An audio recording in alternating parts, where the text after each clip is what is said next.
आहे आणि त्याचा धनाच्या द्वारे, त्याच्या ज्ञानाच्या द्वारे, त्याच्या सौंदर्याच्या द्वारे त्याला बहुपत्नी करता आल्या, पैशाच्या द्वारे अनेक गोष्टी त्याला बनवता आल्या, परंतु तो राजा देवाचं वचनामध्ये बोलताना लिहितो की संतती परमेश्वरापासून मिळणारं धन आहे. म्हणजे तुम्हाला आईवडील होण्याचा जो आशीर्वाद आहे तो तुम्हाला देवाने दिलेला आहे. आमेन, हालेलुया. यावेळेस मला तुमच्या सोबत आज फादर्स डे आहे आणि त्या निमित्तानं सर्वांना म्हणजे जे पिता आहेत अशांना सर्वांना फादर्स डेच्या हार्दिक खूप खूप शुभेच्छा. आणि आज यावेळेला परमेश्वराच्या वचनातून आपण जे ऐकणार आहोत, उत्पत्तीचं पुस्तक 9 अध्याय 21 ते 27 वचन आपण वाचूया. उत्पत्तीचं पुस्तक 21 अध्याय. तो द्राक्षरस पिऊन गुंगला आणि आपल्या डेऱ्यात उघडा नागडा पडला.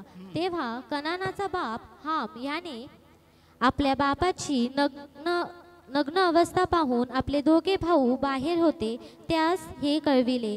तेव्हा शेम व याफेत यांनी वस्त्र घेऊन आपल्या खांद्यावर ठेविले व पाठमोरे होऊन आपल्या बापाची नग्नता झाकली. त्यांची तोंड पाठमोरी होते म्हणून त्यास आपल्या बापाची नग्नता दिसली नाही. द्राक्षरसाच्या गुंगीतून सावध झाल्यावर आपल्या धाकट्या मुलाने काय केले ते नोहाला समजले. तो म्हणाला, कनान शापित होईल, तो आपल्या बांधवांच्या दासाचा दास होईल. तो म्हणाला, शेमाचा देव परमेश्वर धन्य, कनान त्याचा दास होईल. देव याफेथाचा विस्तार करील, तो शेमाच्या डेऱ्यात राहील आणि कनान त्याचा दास होईल. Hallelujah, hallelujah, hallelujah. Praise the Lord. बोलो येशू मसीह की. किती लोकांनी आपल्या हात सोबत आणलेले आहेत, जे म्हणताना असा म्हणतात. किती लोकांना परमेश्वराने आवाज दिलेला आहे आणि मग आपल्या वाणीनं देवाचा धन्यवाद करा. आपल्या शरीराने, आपल्या देहाने दावीद म्हणाला, हे माझ्या सर्व अंतर्यामा परमेश्वराचा धन्यवाद कर. हे माझ्या जीवा परमेश्वराचा. ज्यावेळेस तुम्हाला देवाचा धन्यवाद करण्याचा, देवाचा जे जेकार करण्याची संधी मिळते त्यावेळेस तुम्ही कंजूसी करू नका. हालेलुया. देवाचं वचन आज ज्या प्रकारे आज फादर्स डे आहे आणि त्या निमित्तानं मला एक चांगला बाप कसा असावा याबद्दल मला बोलायचं नाही, कारण बाप कोणाला शिकवायचं काम पडत नाही. हालेलुया. ज्यावेळेस तो बाप बनतो ना, तो जगाशी आपल्या लेकरांसाठी आणि आपल्या परिवारासाठी झगडण्याचं सामर्थ्य त्याच्यामध्ये असतं. भलं एखाद्याचा बाप बॉडीगार्ड असेल, एखाद्याचा बाप लुक्कासुक्का असेल, परंतु तो आपल्या लेकरांचा हिरो असतो. आणि अनेक वेळा जर आपल्याला आशीर्वादित, जरी आम्ही आज बाप असू, परंतु आम्ही कोण्यातरी बापाचे लेकरं आहोत. हालेलुया. आणि आम्ही लेकरं या नात्याने आम्हाला जर आशीर्वादित व्हायचं आहे, मी तुम्हाला सांगतो, बरेच लोक प्रार्थना करतात आणि लोक प्रार्थना करून आशीर्वादित होत नाहीत. का माहित आहे का? कारण देवानं जे नियमावली लावून दिली ती तोडून जर तुम्ही प्रार्थना करत असाल, मी तुम्हाला सांगतो तुमच्या प्रार्थना स्वर्ग ऐकत नाही. देवाला आम्हाला आशीर्वादित करायचंय, आम्हाला विस्तारित करायचंय, आम्हाला बहुगुणित करायचंय, परंतु देवानं विदाउट कंडिशन कोणालाच आशीर्वादित केलेलं नाहीये. आणि मुलं या नात्याने, लेकरं या नात्याने आम्हाला जर आशीर्वादित व्हायचं असेल तर देवाचं वचन आम्हाला सांगतं की आम्ही आमच्या आईचा आणि आमच्या बापाचा आम्ही मान राखला पाहिजे. आम्ही प्रभूमध्ये त्यांच्या आज्ञा पाळल्या पाहिजे. आणि ज्यावेळेस तुम्ही त्यांचा रिस्पेक्ट करता, ज्यावेळेस तुम्ही आज्ञा पालन करता, ज्यावेळेस तुम्ही त्यांच्या हृदयाला आनंद देणारा लेकरू बनता, मी तुम्हाला सांगतो स्वर्गातला बाप आम्हाला आशीर्वादित करायला लागतो. पण ज्यावेळेस एक मुलगा, एक लेकरू आपल्या बापाच्या हृदयाला पिळवटून टाकतं, आपल्या आईच्या हृदयाला विदारून टाकतं, मी तुम्हाला सांगतो स्वर्ग त्याच्यासाठी बंद झालेला असतो. स्वर्ग असं झालेलं आहे का बायबलमध्ये कोणासाठी? हॅलो, बायबलमध्ये असं कोणासाठी झालेलं आहे? लुकाच्या शुभवर्तमानामध्ये 15व्या अध्यायामध्ये एका बापाला 2 मुलं आहेत आणि दोघांचे नाव दिलेले नाहीत. मोठ्याचं तर नाव दिलेलं नाही, पण लहान्या मुलाला नाव दिलं. ते त्याला टोपण नाव मिळालेलं होतं, उधळा. त्याने सगळं काही उधळलं होतं, त्यानं कमवलं काहीच नव्हतं. बापानं कमवलेलं उधळलं होतं. आणि जे बापाच्या कष्टांचा, बापाने ढाळलेल्या घामाचा आदर करत नाहीत ना, ते कधीच आशीर्वादित होत नाहीत. त्यांना आपल्या जीवनामध्ये पुढे जाता येत नाही, कारण त्याच्या जीवनामध्ये ह्या गोष्टी श्राप रूपाने काम करतात. आणि लूक 15 मध्ये तो जो उधळ्या आहे, ज्यावेळेस वयात आला, एका लेवलवरती आला, बापाकडे गेला, म्हटला माझं वय झालंय, माझ्या प्रॉपर्टीचा हिस्सा मला द्या. बाप म्हणाला, बाळा सगळं तुझंच आहे, वाटून कशाला घेतो, इथेच राहा ना, काय कमी आहे तुला. नाही नाही, मला माझ्या मर्जीप्रमाणे जगायचं. त्याने आपल्या संपत्तीचा हिस्सा जो होता तो घेतला, परदेशात निघून गेला. मित्रांच्या आणि कसबिनीच्या नादी लागून त्यानं सगळा पैसा खर्चला. आणि एवढा श्रीमंत बापाचा तो मुलगा होता, आणि नक्कीच वर्ष 2 वर्षामध्ये त्याची संपत्ती संपली नसेल. 1 वर्ष त्याला मजा वाटली, 2 वर्ष मजा वाटली, आनंदी आनंद आहे. परंतु एक वेळ आली, हळूहळू त्याची संपत्ती संपत गेली, खालावत गेली, सगळं काही त्याचं संपुष्टात येत गेलं. आणि बायबल असं सांगतं की जसं त्याच्या सगळ्या गोष्टी संपुष्टात आल्या, फक्त त्याच्याच गोष्टी संपल्या नाही, तो संपल्याच्या नंतर तो कमवायला तयार होता. परंतु ज्या शहरात तो राहत होता तिथं देखील दुष्काळ आला. आणि तो जॉब सर्च करत होता, इथे जा तिथे जा, इथे मला काम मिळेल तिथे मला काम मिळेल, आणि त्याला काम कोणीच देत नव्हतं. शेवटी त्याची दशा अशी झाली की कोणीतरी मला कामावर ठेवावं, त्याच्या बदल्यात मला फक्त 1 टाइमचं जेवण द्यावं. एवढ्या कंडिशनमध्ये देखील त्याला कोणी काम देईना. एका माणसानं काम दिलं, डुकरं राखायचं, पण त्याच्या मोबदल्यात भाकर नव्हती. डुकरं खातात तेच त्यांनी खायचं. आणि म्हणून मी नेहमी सांगतो, उधळ्या चुकून भारतात आला असता तर त्याचे हाल जास्त झाले असते.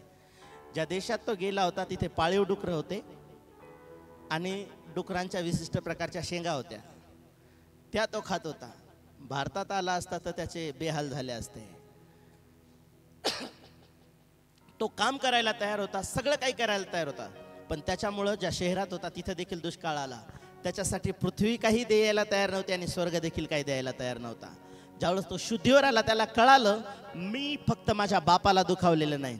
ज्या दिवशी मी माझ्या आईला आणि बापाला दुखावलंय, ज्या दिवशी मी माझ्या आईचा आणि बापाचा सन्मान केला नाही, ज्या दिवशी मी त्यांच्या हृदयाला पिळवटून टाकलं, त्या दिवशी मी स्वर्गातल्या बापाच्या हृदयाला पिळवटून टाकलेलं आहे. का माहित आहे? कारण तू आपल्या आईचा आणि बापाचा मान राख, ही स्वर्गातल्या बापानं दिलेली आज्ञा आहे. आणि मी माझ्या स्वर्गातल्या बापाच्या बाबतीत जर चुकीचा वागतोय, मी स्वर्गातल्या बापाच्या विरोधात वागत आहे. हे ज्यावेळेस त्याला कळालं, तो म्हटला, मी माझ्या बापाच्या विरोधात आणि स्वर्गाच्या विरोधात वागलो, मी जाईल माझ्या बापाला क्षमा मागेल. तो आला आणि आपल्या बापासोबतचं नातं एवढं नीट केलं की तो बापाला आता हिस्सा मागत नाहीये, पॉकेट मनी मागत नाहीये. तो म्हणतो, बाबा 1 टाइमची भाकर मिळाली तरी चालेल, मुलगा म्हणून ठेवू नका, चाकर म्हणून ठेवा तुमच्या घरामध्ये, मी राहायला तयार आहे. बापानं त्याला म्हटलं नाही की चल ठीक आहे, आता तुला दास म्हणून ठेवतो. बापाने लगेच त्याला ओढून घेतला, आलिंगन दिलं, त्याचे मुक्के घेतले. बाप त्याच्या गळ्यात गळा घालून रडला. आणि बाप म्हटला, बाळा तू हरवला होतास, सापडला, मेला होतास, पुन्हा जिवंत झालास. तू दास म्हणून माझ्या घरात राहू शकत नाही. तू कालही माझा मुलगा होता, आजही माझा मुलगा आहे, उद्याही तू माझा मुलगाच राहणार आहेस. Hallelujah, hallelujah. आणि त्याच्यासाठी मोठा आनंद आणि जल्लोष त्या ठिकाणामध्ये केला गेला. म्हणून देवाच्या लोकांनो, आम्हाला आशीर्वादित जर व्हायचं आहे ना, आम्हाला देवाच्या आज्ञांकडे लक्ष देणं गरजेचं आहे. बरेच लोकांना असं वाटतं, अरे काहीतरी प्रॉब्लेम चालू झाले, मग चला उपवास करू, मग उपासानं काहीतरी होईल, मग मी एवढ्या दिवस तेवढ्या दिवस फास्टिंग करेल. तुमचे फास्टिंग देवावर उपकार होत नाहीत, आणि तुम्ही देवाला ब्लॅकमेल करू शकत नाही तुमच्या उपास प्रार्थनेच्या द्वारे. देव इच्छा करतो की तुम्ही देवाच्या वचनानुसार वागावं आणि देवापासून तुम्ही आशीर्वादित व्हावं. हालेलुया. ह्या सगळ्या गोष्टी असताना नोहाला 3 मुलं आहेत, आणि नोहा शेती करत होता. त्याने द्राक्षाची बाग लावली, त्याच्यापासून ज्यावेळेस द्राक्षरस बनला, त्याने द्राक्षरस पिला, पिता पिता जास्त पिला, आणि तो गुंगला, आणि तो आपल्या घरामध्ये उघडा नागडा पडला. हे त्याच्या मुलाने पाहिलं. त्या मुलाचं नाव काय होतं? हाम, कनान. हाम त्याचं नाव होतं. शेम, हाम आणि याफेत हे 3 मुलं आहेत नोहाची. आणि हाम नावाच्या मुलांनी हे पाहिलं, आपल्या बापाची नग्नता पाहिली, आणि फक्त पाहून तो शांत बसला नाही, तो बाहेर गेला. आणि ज्या भावांनी आपल्या बापाची नग्नता पाहिली नव्हती ज्या भावांना आपल्या बापाची नग्नता माहीत नव्हती त्यांना जाऊन तो सांगायला लागला, तुम्हाला माहिती आहे आपला बाप कसा पडलेला आहे, बघा एकदा जाऊन. हे ज्या वेळेस त्याच्या दुसऱ्या 2 मुलांना कळालं, त्यांच्या दुसऱ्या 2 मुलांनी एक चादर घेतली, त्या दोघांनी आपल्या खांद्यावर पकडली आणि ते पाठमोरे मागच्या दिशेने गेले आणि आपल्या बापाची नग्नता झाकून बाहेर आले. ते सरळ देखील गेले नाही, यासाठी की आपल्या भावानं जी नग्नता पाहिली आणि आपल्याला जी येऊन सांगितलेली आहे ती तशीच आहे का हे आम्हाला पाहायचं नाही, फक्त आम्हाला झाकून टाकायचं आहे. हालेलुया. आणि त्यांनी ज्यावेळेस आपल्या बापाची नग्नता झाकली आणि उत्पत्तीच्या पुस्तकामध्ये 9व्या अध्यायामध्ये ज्यावेळेस तुम्ही पाहता, नग्नता पाहणारा आणि नग्नता झाकणारा हे कशा प्रकारे नग्नता पाहून प्रगट करणारा, सांगणारा, ज्याचा प्रचार करणारा जो आहे तो कशा प्रकारे जगासमोर निंदेचा आणि श्रापाचा विषय ठरला. आणि ज्यांनी आपल्या बापाची नग्नता झाकली ते 2 मुलं कशा प्रकारे आशीर्वादित झाले. देवाचं वचन आम्हाला सांगतं, 25वं वचन जर तुम्ही वाचलं तर त्या ठिकाणामध्ये वाचा कोणीतरी 25वं वचन. तो म्हणाला कनान शापित होईल, कनान शापित होईल, तो आपल्या बांधवांच्या तो दासांचा आपल्या दास होईल. बांधवांच्या दासांचा दास होईल. कोण आहे हा? हॅलो, कोण आहे हा? नग्नता पाहणारा मुलगा आहे आणि आपल्या बापाची घरातली नग्नता पाहून बाहेर जाऊन प्रचार करणारा हा मुलगा आहे. आणि हे देवाला आवडत नाही, हे त्याच्या बापाला आवडलं नाही. ज्यावेळेस बापाला कळालं माझ्या मुलाने काय केलेलं आहे, त्यावेळेस तो उठला आणि आपल्या मुलाला काय आशीर्वाद दिला? आशीर्वाद दिला काय आहे 25व्या वचनामध्ये त्याच्याबद्दल बोललेलं? तो फक्त दास होईल आपल्या भावांचा असं म्हटलं का? त्याला कुठे नेऊन ठेवलं? कुठल्या पायरीवर नेऊन ठेवलं? त्याच्या तोडीला त्याचा भाऊ आहे आणि त्याच्या भावाकडे दास आहेत आणि त्या दासांचा दास म्हणजे दासांकडे जे दास असतील त्यांचा दास या भावाला करून ठेवलं. नोहाच्या मुलांकडे जे दास असतील त्या दासांचा दास कोणाला बनवलंय? हामाला बनवलं. याचं रिझन काय आहे? त्याने आपल्या बापाची नग्नता पाहिली, बाहेर जाऊन सांगितली. परंतु ज्या मुलांनी ऐकलं ते मुलंही आले असते, चेष्टा केली असते आपल्या बापाची, अरे असा कसा आपला बाप आहे, याला कळत नाही का, असा कसा काय हा पडलेला आहे. आपल्या बापाच्या कमजोऱ्या पाहून बरेच लोक आपल्या बापाच्या कमजोरी पाहून म्हणतात ना, काय केलं माझ्या बापाने माझ्यासाठी? मोज मजा केली, माझ्यासाठी घर बांधून नाही दिलं, माझ्यासाठी काहीच नाही करून ठेवलं. तुला वाढवलंय ना, एवढं केलंय, बोलायसाठी तोंड एवढं मोठं झालंय ना तुझं. हा,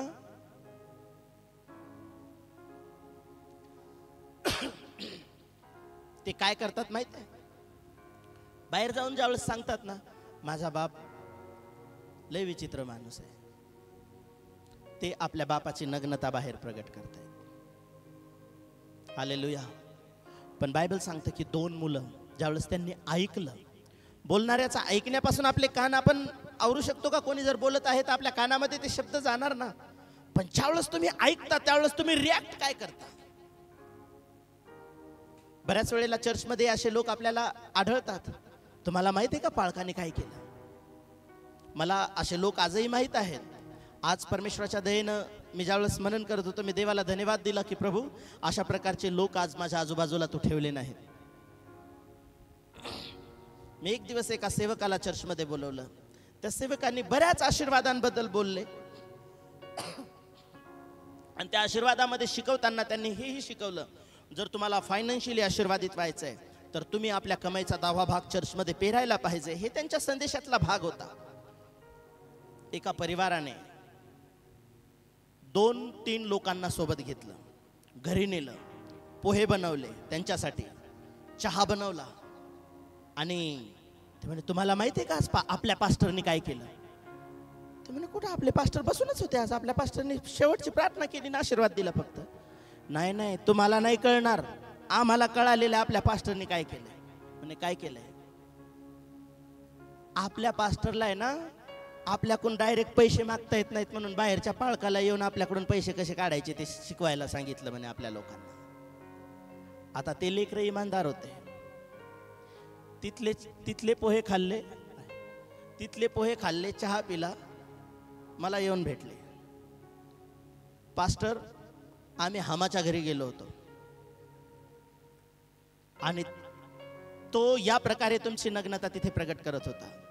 मी म्हटलं डोंट वरी, देव त्यांना पाहून घेईल. तुम्हाला या जगामध्ये आपला बाप परफेक्ट सापडणार नाही, सगळ्याच गोष्टी त्याच्यामध्ये परफेक्ट असणार नाहीत. आपला आत्मिक बाप देखील 100%पैकी 100% कोणताच तुम्हाला परफेक्ट दिसणार नाही. बऱ्याच वेळेला आम्हाला असं वाटतं, कधी कधी काही लोकांच्या याच्यावरती आज मी स्टेटस बघितले, त्यांचे किती आत्मिक बाप आहेत काही कळतच नाही. भरपूर यादी असती, लिस्ट, याला पण विश, त्याला पण विश, माय स्पिरिच्युअल फादर, खंडीभर फादर आहेत त्यांना. पाऊल म्हणाला तुम्हाला हजारो गुरु असू शकतात, बाप एकच असू शकतो. हालेलुया. आणि म्हणून आम्हाला आत्मिक आशीर्वादासाठी आम्हाला आत्मिक बापाची निवड पण करता आली पाहिजे. बऱ्याच वेळेला झगमगाटीच्या दुनियेकडे आम्ही वळतो, परंतु प्रत्येक ठिकाणी जिथे कुठे आम्ही जातो त्यावेळेस तुम्ही जेवढ्या गहिराईमध्ये जाल त्यावेळेस तुम्हाला नोहा बाहेर नव्हता नग्न बसलेला, नोहा आतल्या खोलीमध्ये नग्न पडलेला होता. हालेलुया. आणि हे ज्यावेळेस बाहेर येऊन त्याने सांगितलं त्या मुलाने, तो ज्यावेळेस जागी झाला 25व्या वचनामध्ये तो म्हटला, कनान श्रापित असो, तो आपल्या बांधवांच्या दासांचा दास होईल. हालेलुया. पण देवाचं वचन आम्हाला पुढे काय सांगतं? तो म्हणाला, 23वं वचन, तेव्हा शेम व याफेत यांनी वस्त्र घेऊन आपल्या खांद्यावर सेम ठेवले. आणि याफेत यांनी ज्यावेळेस ऐकलं आपला बाप नग्न आहे, आपला भाऊ बघून आलेला आहे आणि तो आपल्याला सांगत आहे, त्यांनी वस्त्र घेतले, आपल्या खांद्यावर ठेविले हम्म, व पाठमोरे होऊन आपल्या बापाची नग्नता झाकिली. हा, त्यांची तोंडे पाठमोरी होती, त्यांची तोंड पाठमोहरी होती, म्हणून त्यास आपल्या बापाची नग्नता दिसली नाही. म्हणून त्यांना आपल्या बापाची नग्नता दिसली नाही. ज्यावेळेस लोक या प्रकारे तुमच्याशी बोलतील, सांगण्याचा प्रयत्न करतील, मग तुमच्या चर्चच्या बाबतीत असेल, इतर सेवकांच्या बाबतीत असेल, तुमच्या आई वडिलांच्या बाबतीत असेल, कोणाच्याही बाबतीत असेल, कचरा पसरवणारे लोक पुष्कळ मिळतील. तुम्ही कचरा कोंडी बनवू नका. तुम्ही देवाच्या आत्म्याचं मंदिर आहात. हालेलुया. तुम्ही कचरा भरण्याचं साधन नका बनवू. यांनी ऐकलं म्हणून तसंच ऐका ते आपण पण बघू आणि मग झाकू असं नाही म्हटले. त्यांनी आहे तसेच झाकले. एक देवाच्या सेवक पुण्यामध्ये एकेकाळी खूप फेमस झाले होते आणि आम्ही काही काळ सोबत सेवा केली. परंतु कालांतराने ज्यावेळेस काही चुकीच्या डॉक्ट्रिन्स त्यांच्या लाईफमध्ये आल्या आणि त्या प्रकारे त्या गोष्टी ते करायला लागले. लोकांना बुटाला हात लावायला लावणं, पाया पडायला लावणं, ह्या गोष्टी इतर कंट्रीमधल्या त्यांनी ज्यावेळेस अडॅप्ट केल्या. पण लोकांनी त्यांचा अपप्रचार करायला सुरुवात केली. पण ज्यावेळेस त्यांना कळालं की मी हे चुकीचं केलं, त्यांनी एक व्हिडिओ बनवला. जे ख्रिश्चन महासभा आहे त्यांच्याकडे ते गेले आणि त्यांनी सांगितलं की मी ह्या चुकीच्या गोष्टी केलेल्या आहेत, मी समाजाच्या विश्वासाला ठेस पोहोचवली, मी क्षमा मागतो आणि आजपासून ह्या गोष्टी मी बंद करतो. आणि त्या दिवसापासून त्या सेवकांनी हे बंद केलं. परंतु ते जुने व्हिडिओ आजही कधी कधी लोक स्प्रेड करतात आणि त्या सेवकाची बदनामी करण्याचा प्रयत्न करतात. बायबल काय सांगतं? दुसऱ्यांचा दास पडला काय आणि उठला काय त्याचं तुला काय करायचंय? माझा धार्मिक पुरुष 7 वेळा पडला तरी तो पुन्हा उठेल. पण आम्हाला वाईट बोलल्याशिवाय, बायबल सांगतं काही लोक असे असतात की त्यांना चुकीचं काही केल्याशिवाय त्यांना शांत झोपच लागत नाही. कोणाबद्दल काहीतरी बोलल्याशिवाय, कोणाचं तरी काहीतरी उघडकीस केल्याशिवाय त्यांना शांतते असं बरंच वाटत नाही. याचा दिवस गेल्यासारखं त्यांना वाटत नाही. मला एक दिवस त्या सेवकाविषयी काही लोकांनी फोन केला, तुम्हाला माहिती आहे का काय चालू आहे तिथं? मी म्हटलं तुम्हाला माहिती आहे का हे त्यांनी किती दिवसापासून बंद केलेलं आहे? तुम्हाला माहिती आहे का? तुम्ही आजही त्यांचा तोच व्हिडिओ बघता.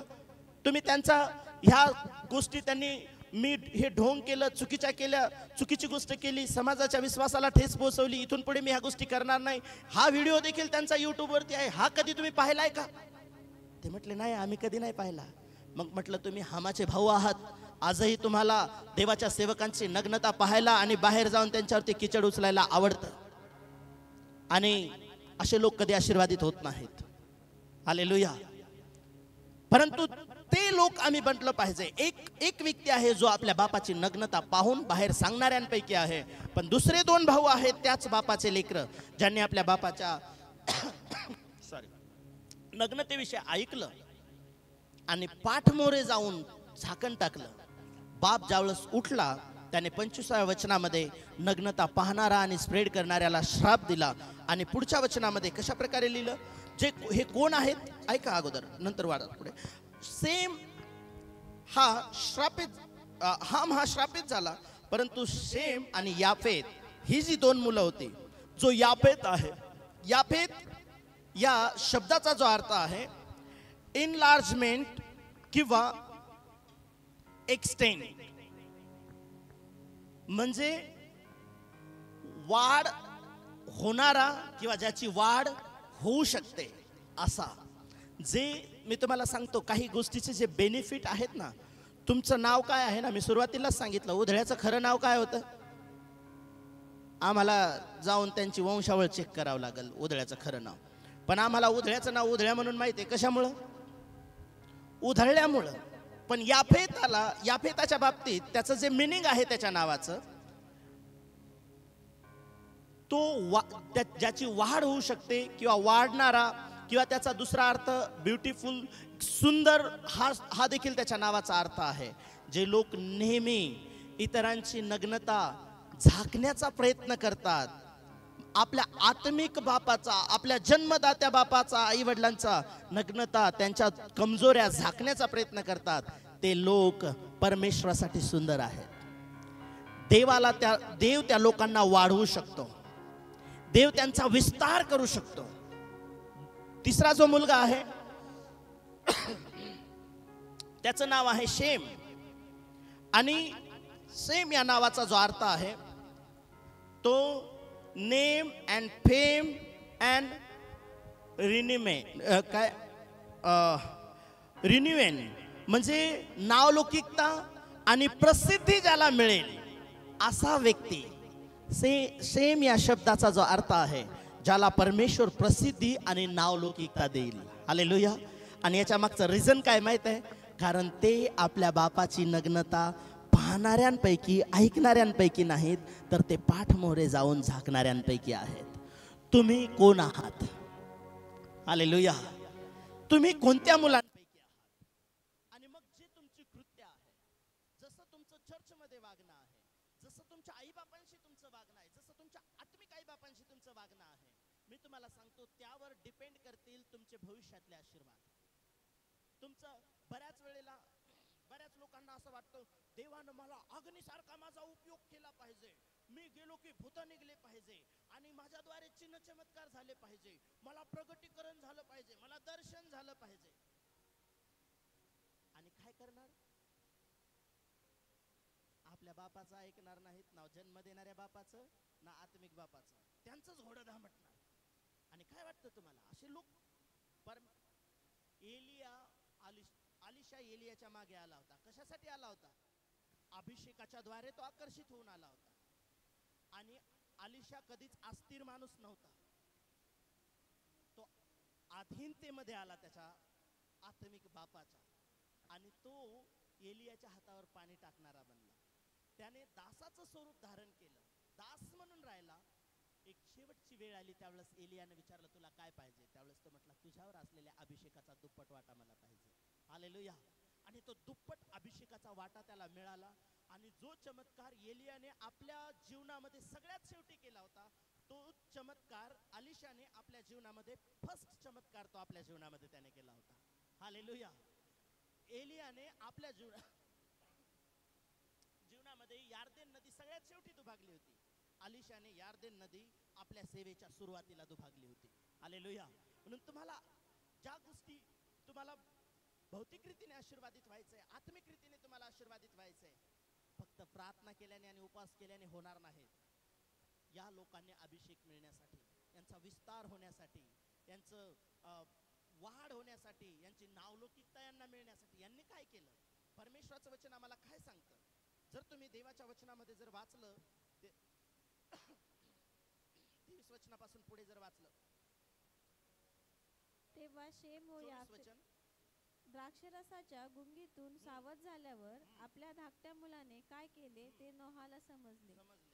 तो म्हणाला, कनान शापित होईल. कनान शापित होईल. तो आपल्या बांधवांच्या दासांचा दास आपल्या होईल. बंधूंच्या दासांचा दास होईल. तो म्हणाला, शेमाचा देव परमेश्वर धन्य. शेमाचा देव परमेश्वर धन्य आहे. कनान त्याचा दास होईल. कनान त्याचा दास होईल. देव याफेताचा विस्तार देव करील. याफेताचा काय करेल? विस्तार करील. एनलार्जमेंट. त्याची वाढ होईल. त्याच्या नावाप्रमाणे त्याचा विस्तार होईल. त्यानं केलेल्या कृत्यांमुळे देव त्याचा काय करणार आहे? विस्तार करणार आहे. त्याची वाढ करणार आहे. कशाचा विस्तार होणार आहे? तो शेमाच्या डेऱ्यात राहील. तो आणि कनान. ज्यावेळेस तुम्ही ही कृत्य करताना किती लोकांना आवडतं की देवाची उपस्थिती माझ्या जीवनामध्ये राहायला पाहिजे. आम्हाला वाटतं आम्ही देवाच्या उपस्थितीत जायला पाहिजे. जुन्या करारात लोक देवाच्या उपस्थितीमध्ये जात होते, पण नवीन करारामध्ये काय माहित आहे? देवाने त्याचा डेरा आमच्यामध्ये केलेला आहे. आम्ही त्याच्या पवित्र आत्म्याचं मंदिर आहोत आणि त्याला आमच्यामध्ये वस्ती करायची आहे. आमेन, हालेलुया. आणि बायबल सांगतं की देव शेमाच्या डेऱ्यात राहील, त्याच्यामध्ये वस्ती करेल. पुढे काय लिहिलं? आणि कनान त्याचा दास होईल. कनान त्यांचा दास होईल. नोहा जलप्रयानंतर. बस तुम्ही पाहता की हे दोन मुलं त्यांच्या नावाप्रमाणे आशीर्वादित होण्यासाठी आशीर्वाद त्याच्या बापांनी त्यांना दिले. पण जो हाम होता त्याला श्रापाची घोषणा केली गेली.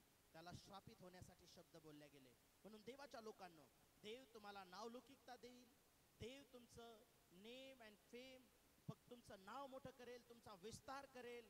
तुमची वाढ फक्त एका स्टेजपर्यंत नाही, कंटिन्यू चालणारी वाढ तुमच्या जीवनामध्ये असेल. मग तुमच्या आत्मिक जीवनाची वाढ तुम्ही पाहाल कंटिन्यू. तुमच्या फायनान्शियल क्षेत्रामध्ये तुमची वाढ पाहाल. तुमच्या नॉलेजमध्ये, एज्युकेशनमध्ये, जे काही तुम्ही काम हातामध्ये घ्याल त्या प्रत्येक गोष्टीमध्ये परमेश्वर तुम्हाला यश देताना तुम्ही पाहाल. आमेन, हालेलुया. देवाच्या लोकांनो, म्हणून परमेश्वराचं वचन आम्हाला काय सांगतं? इफिसकराचं पत्र 6वा अध्याय 1 ते 3 वचन जर तुम्ही वाचलं, त्या ठिकाणामध्ये पाऊल मंडळीला बऱ्याच वेळेला लोक म्हणतात, अहो पास्टर, त्याच्या आज्ञा ज्या आहेत ना जुन्या करारात आहेत. नाही, इफिसकराचं पत्र याचा 6वा अध्याय आणि पहिले 3 वचन जर वाचले. मुलांनो, प्रभूमध्ये तुम्ही आपल्या आई बापाच्या आज्ञेत राहा, कारण हे योग्य आहे. आपला बाप व आपली आई याचा मान राख. यांचा मान राख, यासाठी की तुझे कल्याण व्हावे व तू पृथ्वीवर दीर्घायु तुमच्या आई बापांचा रिस्पेक्ट केला पाहिजे, मान राखला पाहिजे. तुम्ही पृथ्वीवर तुमचं काय झालं पाहिजे? कल्याण झालं पाहिजे. कशाच्या द्वारे कल्याण होणार आहे? मी लय काम करील, ओव्हर टाइम करील, डबल ड्युटी करेल. डबल ड्युट्या करणारे, भरपूर काम करणारे ना लवकर वर गेले. हालेलुया. पण तुम्ही परमेश्वराच्या आशीर्वादाखाली चालणारे लोक आहात ना, तुमच्या थोडक्यालाही देव बरकत देणारा देव आहे. जे थोडकं आहे त्याच्याद्वारे तुमचं कल्याण करणारा देव आहे. Hallelujah, hallelujah. परमेश्वराचं वचन काय सांगतं? तू आपल्या आईबापांच्या आज्ञा पाळशील तर काय होईल? तुझं कल्याण होईल. जर कल्याण नाही झालं तर काय होईल? कल्याणच्या विरोधात काय? अनुवादाच्या पुस्तकात लिहिलेलं आहे, जर आज्ञा नाही पाळल्या तर वाटोळ होईल. वचनात लिहिलेलं. जर तुमचं कल्याण होताना तुम्हाला पाहायचंय, थोडी प्रार्थना कमी केली तर चालेल, वचन थोडं कमी वाचलं तर चालेल, पाळा जास्त. हालेलुया. जास्त आशीर्वादित व्हाल. शेवटी आणखीन पुढे काय लिहिलं? तुझं कल्याण होईल, तू पृथ्वीवर दीर्घायु असावे, जास्त दिवस जगशील. हालेलुया. अभिवचन असलेली हीच पहिली आज्ञा आहे. अभिवचन असलेली हीच पहिली आज्ञा आहे. ही फक्त आज्ञा नाहीये. या आज्ञेसोबत काय आहे? अभिवचन देखील आहे. काय आहे या आज्ञेसोबत? अभिवचन. बाकी आज्ञा कशा आहेत माहितीये? तू हे कर, तू हे कर, तू हे कर. पण इथं काय लिहिलं? तू जर हे करशील तुझं कल्याण होईल, तू जर हे करशील तुझं आयुष्य वाढेल. बरेच लोकांनी आता प्रोजेक्ट काढलेत. कुठलं तरी एक नेटवर्क मार्केटिंग वाला माझ्याकडे आला होता आणि त्याने सांगितलं की एका सायंटिस्टनी हे फ्रूट कापलं आणि त्याच्या लॅबोरेटरीमध्ये ठेवलं आणि तो अचानक बाहेर गेला आणि डायरेक्ट 6 महिन्यांनी घरी आला. आणि 6 महिन्याच्या नंतर ज्यावेळेस घरी आला तर त्याचं जे कापून ठेवलेलं फळ आहे ते जसंच्या तसं होतं. 6 महिने काहीच झालं नाही. आणि त्या फळाचा ज्यूस आमच्याकडे आहे, आणि जर तुम्ही या फळाचा ज्यूस जर घेतला तुम्ही जास्त दिवस जगसाल. हालेलुया. मी म्हटलं काय गॅरंटी? माझ्या चेहऱ्यावर जुरळ्या पडलेल्या होत्या, पण हा ज्यूस घ्यायला लागलो ना, मी पण त्या फळासारखा टवटवीत झालो. त्याला म्हटलं माझ्या चेहऱ्यावर अजून जुरळ्या पडल्या नाहीत, मी फळाचा ज्यूस न खाता पण टवटवीत आहे. कारण देवाचं वचन सांगतं की मोशे देवाच्या उपस्थितीमध्ये राहत होता, देवाच्या आज्ञा पाळत होता, आणि त्याचा चेहरा आहे ना, एकही पार्लरवाला एवढा व्यवस्थित करू शकत नाही. Praise the Lord. प्रकाशित होता त्याचा चेहरा. प्रार्थना करणाऱ्या लोकांचा चेहरा क्रीमने चमकू शकतो थोड्या वेळासाठी. आता पावसाळा आहे,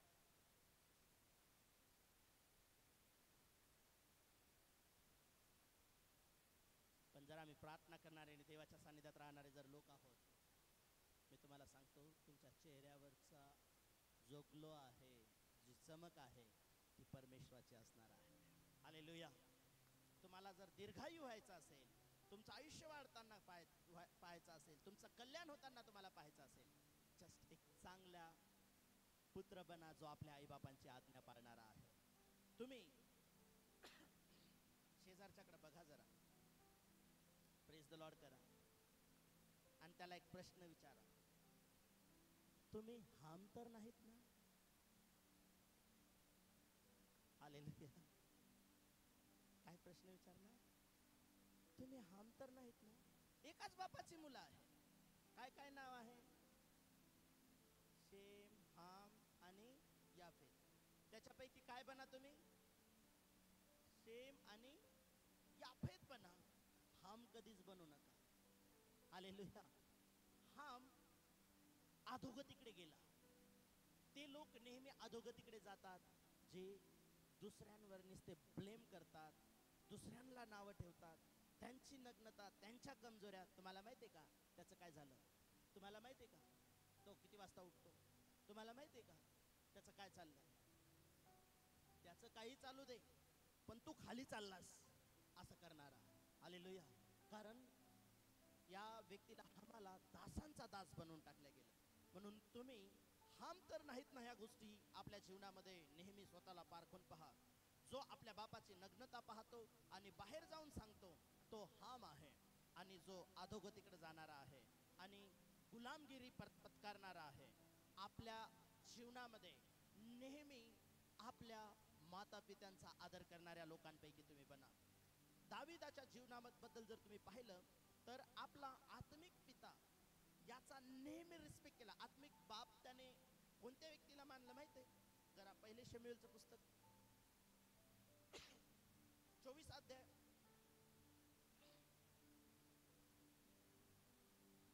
11 ते 16, 11 ते 16 वचन. पहिले शमूएल. आखिशास त्याचे सेवक म्हणाले, त्या देशाचा राजा दावीद तो हाच ना? शौलाने हजारो वधिले, दाविदाने लाखो वधिले, असे ज्याच्याविषयी बोलून नाचत गात होते तो हाच. पहिले शमूएल 24 अध्याय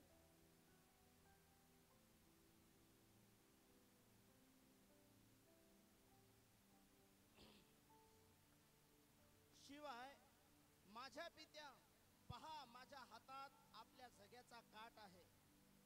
आपल्या झग्याचा काठ मी कापून घेतला, पण आपल्याला जीवे मारले नाही. यावरून निश्चय समजा की माझ्या मनात काही दुष्ट हेतू अथवा पातक नाही. आपला अपराध मी केला नाही, पण आपण माझा जीव घ्यायला एकसारखे टपला आहात. परमेश्वर तुमच्या माझ्यामध्ये न्याय करो, आणि परमेश्वरच माझ्याबद्दल आपले शासन करो, पण माझा हात आपल्यावर पडणार नाही. हालेलुया. देवाचं वचन आम्हाला या अध्यायाला जर तुम्ही वाचलं तर एक गोष्ट तुमच्या लक्षात येईल की हे कोणाला बोलत आहे दावीद माहितीये का? शाऊल नावाच्या व्यक्तीसोबत बोलत आहे. आणि शाऊल कोणाच्या मागे लागलेला होता? दावीदाला मारण्यासाठी. तो पतित झालेला होता, देवाचा आत्मा त्याला सोडून गेला होता, परंतु तरीही दावीद त्याला पतित म्हणून कधीच दावीदानं शब्द त्याच्यासाठी वापरला नाही. तो नेहमी त्याला देवाचा अभिषिक्त म्हणून समजत होता. जर तुम्ही पुढच्या अध्यायामध्ये जर 16व्या अध्यायामध्ये आय थिंक जर वाचलं तर त्या ठिकाणामध्ये दावीद एक वेळा गेला, शाऊल झोपलेला असताना त्याच्या उशाचा भाला आणि पाण्याचा चंबू घेऊन आला आणि त्याने पुन्हा हाक मारले, माझ्या बापा, माझ्या पित्या, बघ तुला मारण्याची संधी आली होती पण मी तुला मारलं नाही. देव आपल्यामध्ये न्याय करो. त्याचे लोक म्हटले, अरे तुझ्या शत्रूला तुझ्या हातात दिलं, तू त्याला का नाही मारलं? तो म्हटला, देवाच्या अभिषिक्तावर हात उचलणं माझ्याकडून कधीच होणार नाही. हालाकी त्याला देवाचा आत्मा सोडून गेला होता. आज राजपद, तो राजपदासाठी होता गादीवर बसलेला, पण देवानं त्याचं रियालिटीमध्ये राजपद काढून टाकलं होतं. दावीद राजपदावरती नेमला होता, पण तो म्हणत होता नाही, तो आजही अभिषिक्त आहे.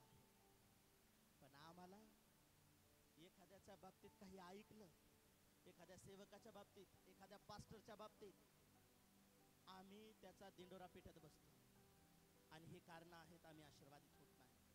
पण दावीद काय म्हणाला माहितीये, मी नाही त्याला मारणार. तो त्याला कोणत्या शब्दात बोलतो? 11व्या वचनामध्ये, माझ्या पित्या. तो ज्यावेळेस त्याचा आवाज ऐकतो ना 16व्या वचनामध्ये देखील, 16व्या अध्यायामध्ये, त्यावेळेस तो म्हणतो, माझ्या मुला दाविदा, हा आवाज तुझाच आहे का? आणि शाऊल ढळाढळा रडतो की मी या एवढ्या चांगल्या माणसाला मारायला निघालोय, याला संधी मिळाली होती मला रात्री मारण्याची, पण याने मला मारलं नाही. का? कारण तो समजत होता की हा देवाचा अभिषिक्त आहे. त्यानं जी चूक केलेली आहे ती माझ्या विरोधात केलेली नाही, त्यानं देवाच्या विरोधात चूक केलेली आहे. मी त्याचा न्याय करणार नाही, देव त्याचा न्याय करेल. मी त्याला मारणार नाही, देवानं जर ठरवलंय मारायचं तर देव त्याला मारेल. माझ्या हातून हे पाप कधीच घडणार नाही. मी एका अभिषिक्ताला कधीच मारणार नाही, मी अभिषिक्ताला बोल लावणार नाही. तो एकेकाळचा अभिषिक्त होता. आज तो अभिषेक शाऊलावरती नव्हता, पण तरीही तो त्याला म्हणत होता, माझ्या बापा, माझ्या पित्या, कारण तो त्याला अभिषिक्त समजत होता. हालेलुया. ज्यावेळेस तुम्ही नीतिमानाला नीतिमान समजता, त्यावेळेस नीतिमानाचं प्रतिफळ तुम्हाला मिळायला लागतं. आमेन. हालेलुया. पण जर विचार करा, नीतिमानाला नीतिमान ठरवणाऱ्या लोकांना जर त्याचं प्रतिफळ मिळू शकतं, तर मग नीतिमानांना अनितिमान म्हणणाऱ्यांना कोणतं प्रतिफळ देव देईल? म्हणून देवाच्या लोकांना, तुम्ही कोणत्या प्रकारचा मुलगा आहात? म्हणून दाविदाला देवाने शाऊलासोबत लढण्याचं काम ठेवलं नाही. देवानं दुसरे लोक उभे केले आणि शेवटी शाऊलाने स्वतःच्या हाताने आत्महत्या केली. शाऊलाच्या मुलाने स्वतःच्या हाताने आत्महत्या केली आणि दाविदाचे सगळे शत्रू संपले. देव तुमच्या बाजूने राहील. तुम्ही तुमचं युद्ध देव लढेल, परंतु तुमची बाजू कशा प्रकारची आहे? अनेक लोक आपल्या आत्मिक पित्याच्या बाबतीत, वाहकाच्या बाबतीत या प्रकारचे स्टेटमेंट आपल्या जीवनामध्ये ठेवत नाहीत आणि हे कारण आहेत, ते आशीर्वादित होत नाहीत. ते अधोगतीकडे जाताना दिसतात, पण ते उन्नतीकडे आणि विस्ताराकडे जाताना दिसत नाहीत. तुमची उन्नती आणि तुमचा विस्तार होताना पाहायचा आहे. बायबल सांगते की देव शेमाच्या डेऱ्यामध्ये राहो, देव याफेताचाही विस्तार करो. तुम्ही तुमचा विस्तार देव करणारा आहे, जर तुम्ही देवाच्या वचनानुसार जीवन जगणारे लोक आहात. आम्ही कशा प्रकारचे लोक असलं पाहिजे? परमेश्वराचं वचन आम्हाला सांगतं, आम्ही अभिषिक्ताच्या बाबतीत दावीद किती सिरियस होता, सेवकाच्या बाबतीत तो कशा प्रकारे सिरियस होता, तो त्याच्या आत्मिक आगव्याच्या बाबतीत, आत्मिक पित्याच्या बाबतीत कसा तो सिरियस होता. आम्ही आज किती सिरियस आम्हाला लोक सापडतात. स्तोत्रसंहिता 141 आणि 5 वचन जर तुम्ही वाचलं ना, त्या ठिकाणी हे स्तोत्रकर्त्याचं स्टेटमेंट आहे. कोणी लिहिलं हे स्तोत्र? 141 दाविदाचं स्तोत्र आहे. तुम्हाला त्या स्तोत्राचं मर्म तेव्हा कळतं हे लिहिलंय कोणी. नाही तर लिहिणारे लेखक भरपूर सापडतात तुम्हाला, वागत नाहीत त्या लेखनाप्रमाणे. पण दावीद काय म्हणतो या 5व्या वचनामध्ये? नीतिमान मला ताडण करो, नीतिमान मला ताडण करो, तो मला बोल लावो, तो मला बोल लावो, तरी ती द्याच होईल. दयाच असेल. काय दया असेल माझ्यासाठी? नीतिमान मला ताडण करो, नीतिमान मला बोल लावो. ते माझ्यासाठी काय असणार आहे? तुम्हाला ताडण केलं तर दया वाटेल? हा? तुम्हाला बोल लावला तर? बोल लावणं म्हणजे काय? तुम्ही अजिबात व्यवस्थित नाहीयेत, हे चुकतंय तुमचं, हे नाही केलं पाहिजे तुम्ही. माय लाईफ माय रूल. कधी गुल होशील ना सांगता येणार नाही. पण दावीद म्हणतो नीतिमान मला बोल लावो, तो मला ताडण करो. हे काय आहे माझ्यासाठी? दया आहे. फक्त ताडण आणि बोल नाही, आणखीन पुढे काहीतरी म्हणतोय. तरी ते उत्कर्ष उत्कर्ष तेल माझे मस्तक नको म्हणणार नाही. तरी ते उत्तम तेल, अभिषेकाचं तेल माझ्यासाठी असेल, माझं मस्तक ते नाही म्हणणार नाही. कारण दुर्जनांची उत्कृष्ट तेल असेल ते माझ्यासाठी. हालेलुया. रमाबाईच्या बायबल मध्ये लिहिलं, दुर्जन मला मारो, सॉरी नीतिमान मला मारो, म्हणजे त्यांनी मला मारलं जरी ना तरी ते माझ्या, त्यांनी मला चापट जरी मारली ना, ते माझ्यासाठी काय असेल? अभिषेकाच्या तेलाची थाप माझ्यासाठी ती असेल. पण आमच्याकडे कसं असतं? असं आहे का? आमचं संडे स्कूल मधून जरी लेकरू फुगून आलं, बऱ्याच दिवसाचं संडे स्कूलच नाही आपल्याकडे, सिस्टर तुला काही बोलल्या का बाळा? मला सांग काय बोलल्या, मी जाऊन बघते त्यांच्याकडे. टीचर काही बोलल्या का? आज कोणी घेतलं? पुढच्या आठवड्यापासून ते लेकरू नाही संडे स्कूलला. मग आई बापांना विचारलं, तुमचं लेकरू का नाही येत संडे स्कूल? असं कुठलं संडे स्कूल असतं का? माझ्या मुलाला ते कोणतं पोरगा ती पोरगी ठेवली तुम्ही संडे स्कूल घ्यायला? अजिबात नीट नाही. आमचीच फक्त नीट आहे, बाकी सगळे बिघडलेले आहेत. हालेलुया. आम्ही या प्रकारे, पास्टर असे बोलले, पास्टरने असं बोलायला पाहिजे का आमच्या लेकरांना? अरे देवाच्या वचनात लिहिलं, लेकरांना नाही, तुम्हाला जरी बोललं ना, इथे लिहिलंय, जर नीतिमान मला बोल लावतो, तो जर मला ताडण करतो, तो जर मला एक चांगल्या गोष्टीसाठी चपराक जरी मारतो, ती माझ्यासाठी अभिषेकाची थाप आहे, ते उत्कृष्ट अभिषेकाचं तेल आहे ते माझ्यासाठी. ज्यावेळेस नीतिमान आम्हाला बोल लावतात, त्यावेळेस आम्ही आशीर्वादित होतो, त्यावेळेस आमच्या जीवनाला वळण लागतं. आणि जे लोक या खामाचे भाऊ आहेत ना, ते नाहीत समजू शकणार ह्या गोष्टी. ते सांगतील, तुम्हाला बोलले का ते? मागच्या आठवड्यात आम्हाला पण असेच बोलले होते, या इकडे. मग त्या दिवसापासून ते दोघं सोबत बसणार आणि ते पाहणार आणखीन, तुम्हाला टार्गेट केलं, या इकडं. मग हे घर पुंजणार, तुम्हाला माहिती आहे का काय झालं? त्याला सांगायचं, तू गप्प बस. आलिशाला म्हणत होते, तुला माहिती आहे का तुझा स्वामी घेणार आहेत तुझ्या डोक्यावरून? तो म्हणत होता, मला सगळं माहित आहे, तुम्ही शांत बसा. हालेलुया. त्याने लोकांना शांत केलं म्हणून अभिषेक मिळवला. हालेलुया. पण त्यांच्या सुरात सूर जर तुम्ही मिळवणाऱ्यांपैकी असाल, आम्ही अभिषेकाला नाही मिळवणार. हालेलुया.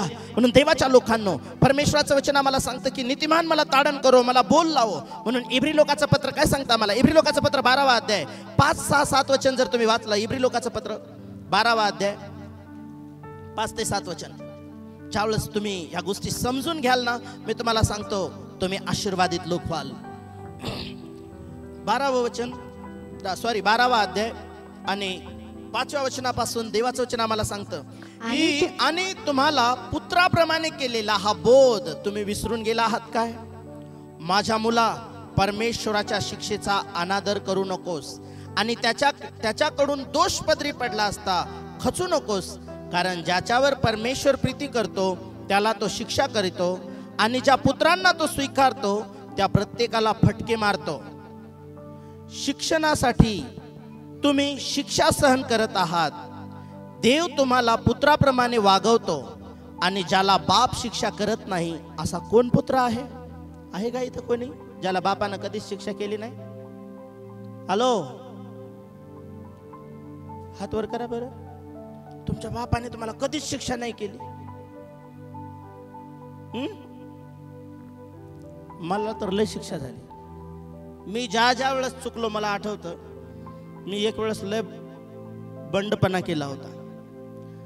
माझ्या वडिलांनी एकावर एक 5 कौलं घेऊन एका रट्यात माझ्या पाठीवर फोडले होते.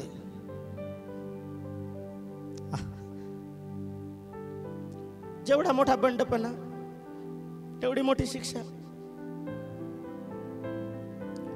पण मी कधीच माझ्या बापाचा अनादर केला नाही.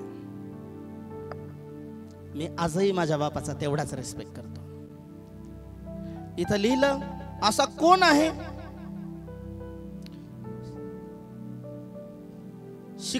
शिक्षणासाठी तुम्ही शिक्षा सहन करत आहात.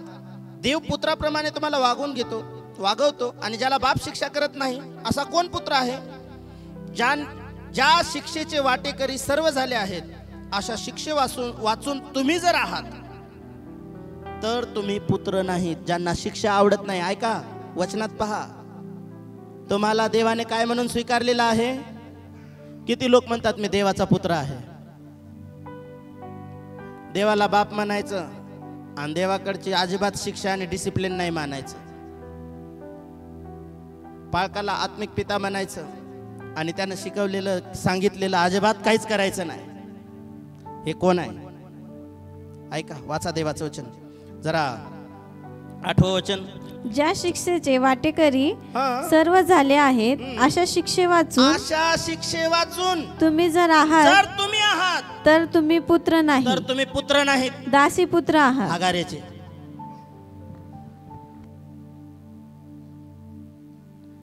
हागारेला वाटलं होतं मुलगा झाला की अब्रामाची अर्धी प्रॉपर्टी माझ्या मुलाला भेटेल आणि अर्धी इसाकाला भेटेल. याला मस्केत बसतील तेवढं पाणी आणि 4 दिवस पुरतील एवढ्या भाकरी भेटल्या आणि हाकलून दिलं घरातून, कारण तो दासी पुत्र होता. ज्यांना शिक्षा आवडत नाही ते घरात कधीच राहू शकत नाहीत, ते मंडळीत कधीच टिकू शकत नाहीत, ते चर्चमध्ये पाहुण्यासारखे असतील, ते कधी गायब होतील सांगता येत नाही. कारण त्यांना डिसिप्लिन आवडत नाही, त्यांना शिक्षण आवडत नाही, त्यांना देवात कठोर वचन आवडत नाही. त्यांना दूध पाहिजे, त्यांना बिर्याणी पाहिजे, त्यांना गोड गोड पाहिजे. जास्त गोड खाल्ल्यावर डायबिटीस होतो आणि मग कारल्याचा ज्यूस प्यावा लागतो. म्हणून संतुलित आहार खा, कारल्याचा ज्यूस प्यायचं काम पडणार नाही. हालेलुया. मग भरपूर डायबिटीस झाल्याच्या नंतर डॉक्टर तुम्ही म्हणसाल ते औषध खातो फक्त डायबिटीस लेवलला आणा, नाहीत लेवलला येत, कारण भरपूर डॅमेज झालेलं आहे. म्हणून देवाच्या लोकांना देवाचं वचन सांगतं, ज्यांना शिक्षा मान्य नाही असे लोक पुत्र नाहीत. ज्यांनी आपल्या बापाला बाप म्हणून स्वीकारलं, देवानं ज्याला पुत्र म्हणून स्वीकारलं, जर तुम्ही पुत्र आहात तर तुम्ही शिक्षेचा देखील भाग आहात, डिसिप्लिनचा भाग आहात. त्याला पकडा जरा, डिसिप्लिनचा तुम्ही भाग आहात. आणि म्हणून देवाच्या लोकांना तुम्ही तुमच्या जीवनामध्ये स्वतःला चेक करा, आम्ही हमाच्या वंशातले आहोत का आम्ही याफेत आणि शेम यांच्याप्रमाणे आम्ही आमच्या बापाचा आदर करणाऱ्यांपैकी आहोत. म्हणून देवाच्या लोकांना 1 योहानाचं पुस्तक 12वा अध्याय आणि 26वं वचन आम्हाला काय सांगतं की जे आम्हाला आत्मिक पुढारी पण करणारे, ज्यांना आमच्या आत्मिक स्तरावर पिता म्हणून आम्ही ठेवतो. देवाचं वचन आम्हाला देवाचं वचन आम्हाला काय सांगतं? देवाचं वचन आम्हाला सांगतं की जे लोक माझी सेवा करतात, माझा स्वर्गातला बाप त्या लोकांचा सन्मान करतो. आणि मग जर देव अशा लोकांचा रिस्पेक्ट आणि सन्मान करतो, तर देवाचं वचन आम्हाला 1 तिमोथीचं पुस्तक याचा 5वा अध्याय आणि 17व्या वचनामध्ये आम्हाला देवाचं वचन काय सांगतं की जे लोक आम्हाला देवाच्या वचनाचं शिक्षण देतात, असे लोक आमच्या जीवनामध्ये दुप्पट सन्मानास पात्र असले पाहिजे. ज्या ठिकाणातून तुम्ही प्रभूचं वचन शिकता, तुमच्या आत्मिक जीवनाची वाढ होताना तुम्ही अपेक्षा करता की माझी आत्मिक वाढ झाली पाहिजे, माझ्या जीवनात अभिषेक वाढला पाहिजे, मला फायनान्शियल उन्नती झाली पाहिजे, माझे बंद दरवाजे उघडले पाहिजे, माझ्यासाठी या पास्टरनी केलेली प्रार्थना देवानं ऐकली पाहिजे. देवाचं वचन सांगतं आम्ही आम्हाला वाटलं होतं मला तेवढाच आशीर्वाद मिळणार आहे माझ्या 2 भावा एवढा, नाही मिळाला, त्याला दास बनवून टाकलं गेलं. पण शेम आणि याफेत ह्या आशीर्वादासाठी निवडल्या गेले. म्हणून ज्यावेळेस आज आमच्या जीवनामध्ये आम्ही काय करू शकतो? दाविदानं आपल्या जीवनामध्ये काय केलं? तो जरी पतित झालेला होता, तो त्याला पिता म्हणत होता आणि अभिषिक्त म्हणत होता. हालेलुया. कारण त्याला ते मॅटर देवाचं आणि त्याचं होतं. म्हणून आमच्या जीवनामध्ये कोणाच्या जीवनात काय उलटा पालत चाललेले आम्हाला घेणं नाही. देव त्याला सरळ करेल, देव काय करायचं करेल, मी त्याचा रिस्पेक्ट करेल देवाचा एक अभिषिक्त म्हणून. हालेलुया. आणि तो मला बोलला हो ताडण करो, ते माझ्यासाठी अभिषेकाचं तेल असेल. हालेलुया. हे ज्यावेळेस तुम्ही मान्य करताना, मग तुमच्या डोक्यावर कोणत्या ठिकाणातलं तेल आणून ओतलं, इस्रायलचं आणून ओतलं का पंजाबचं आणून ओतलं, त्यांनी फरक पडत नाही. तुमच्यासाठी तेल कोणतं आहे अभिषेकाचं? तुम्ही मान्य करत असलेले बोध, ताडण, हे जर तुम्हाला आनंद देतं, ते तुमच्यासाठी अभिषेकाचं तेल आहे. हालेलुया. ते तुमची उन्नती करणारा आहे, ते तुमचे बॉन्डेजेस ब्रेक करणारा आहे. आमेन. आणि म्हणून देवाचं वचन आम्हाला काय सांगतं? आम्ही त्यांचा रिस्पेक्ट करणाऱ्यांपैकी असलं पाहिजे, कारण देव अशा लोकांचा रिस्पेक्ट करतो. आमेन. आणि मग हे तुमच्या आशीर्वादाचे सोर्स आहेत. एक आत्मिक, एक चांगला मुलगा तुम्ही बनू शकता. एक आपल्या जन्मदात्या बापाचा एक चांगला मुलगा मुलगी तुम्ही बनू शकता, ज्याद्वारे तुम्ही आशीर्वादाची जी वर्षाव आहे तो तुमच्या जीवनामध्ये तुम्ही मिळवू शकता. उभं राहूया, आपण प्रार्थना करूया. Hallelujah Jesus.